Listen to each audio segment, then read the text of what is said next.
pushes you all the way across the lake, and then you got to turn around and paddle back through it. That sucks. I'm still having fun. Better than being at work.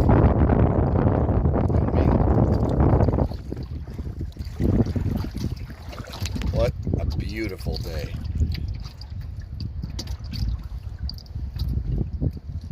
$58 degrees, surrounded by swans and blue herons, paddling through a tiny little lake in Fort Custer campground. What more could you ask for?